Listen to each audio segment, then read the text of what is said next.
الحمد للہ رب العالمین والعاقبۃ للمتقین صلی اللہ تعالی علیہ وسلم۔ اعوذ باللہ من الشیطان الرجیم، بسم اللہ الرحمن الرحیم۔ السلام علیکم ناظرین ورحمۃ اللہ وبرکاتہ۔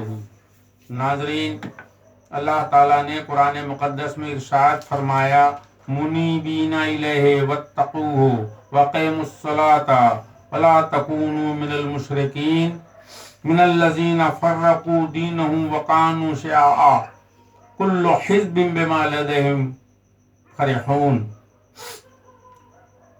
اللہ تعالیٰ نے ارشاد فرمایا قرآن مقدس میں سورہ روم میں کہ اللہ کی طرف رجوع لاؤ اور اللہ سے ڈرو اور نماز قائم کرو اور مشرکوں جیسے نہ ہو جاؤ، مشرکوں جیسے نہ ہو جاؤ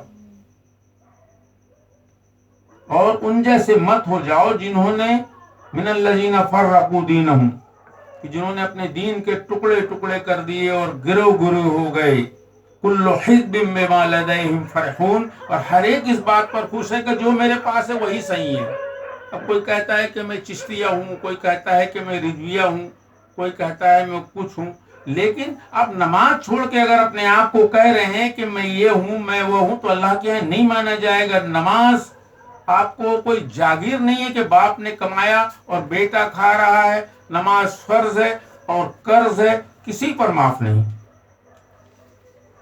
اللہ کے رسول صلی اللہ تعالی علیہ وسلم کی طبیعت ناساز تھی آخری وقتوں میں، آپ نے 2 صحابیوں کا سہارا لیا اور مسجد نبی کی طرف رخ فرمایا تو آپ نے دیکھا کہ تمام صحابی سجدے میں گرے ہوئے تھے، تمام صحابی سجدے میں گرے ہوئے تھے۔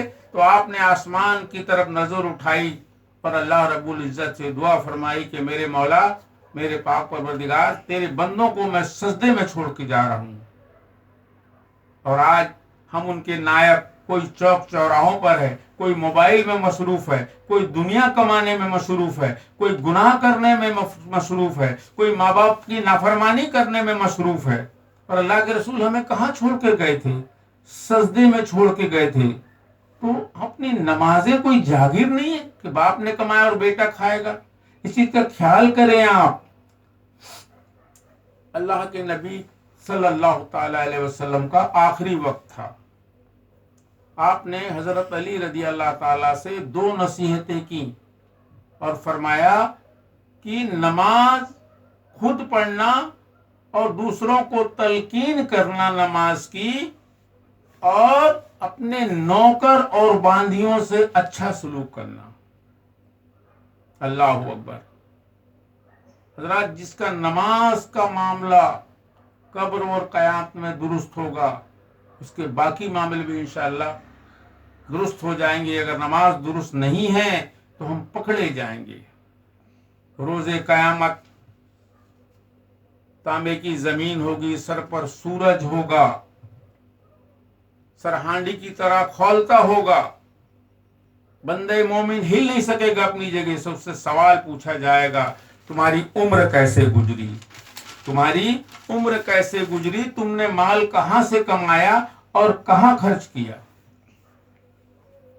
یعنی تمہاری عمر کیسے گزری، یعنی نفسانی خواہشات میں گزری یا اللہ کی عبادت کرنے میں؟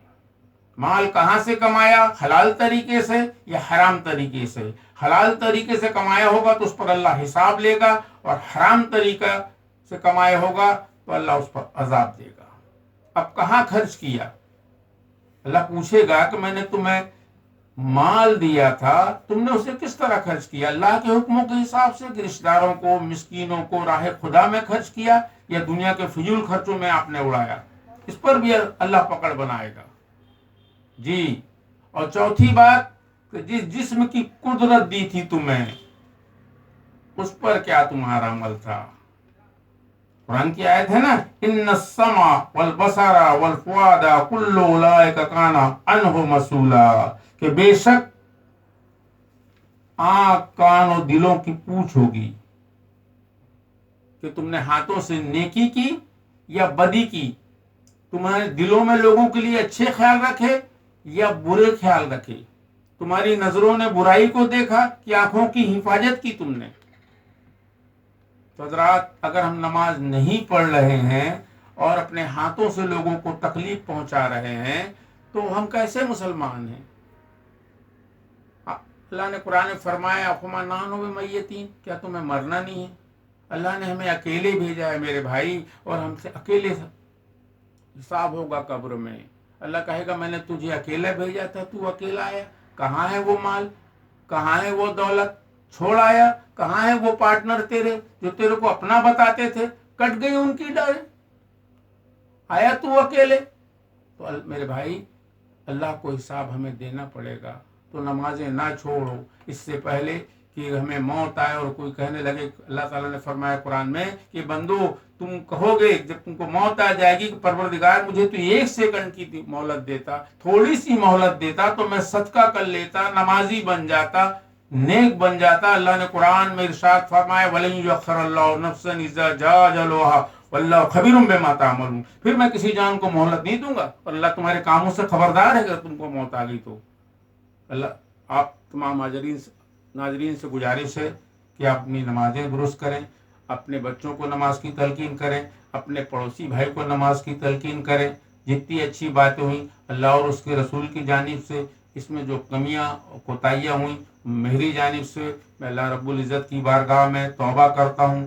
استغفر اللہ ربی من کل ذنب واتوب الیہ وآخر دعوانا الحمد للہ رب العالمین۔ حضرات اسے زیادہ سے زیادہ شیئر کریں تاکہ ہمارے اور بھائی بہن بھی نمازی بن سکیں۔ السلام علیکم ورحمۃ اللہ۔ ہو گیا؟